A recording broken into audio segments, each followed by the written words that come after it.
Mm. Hi guys, let us make sambar rice without onion and garlic.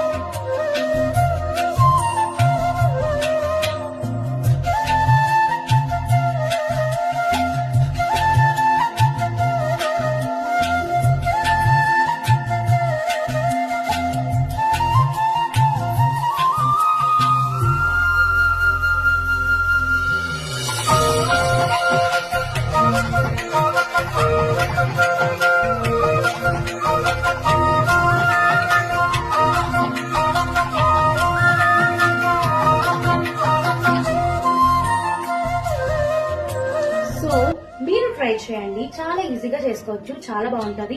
కొన్నిసార్లు పూజలు చేస్తాం కదా, అలాంటి టైమ్స్ లో ఇదైతే ట్రై చేయండి, ఖచ్చితంగా బాగుంటుంది. వేడి వేడిగా చాలా హ్యాపీగా తినొచ్చు.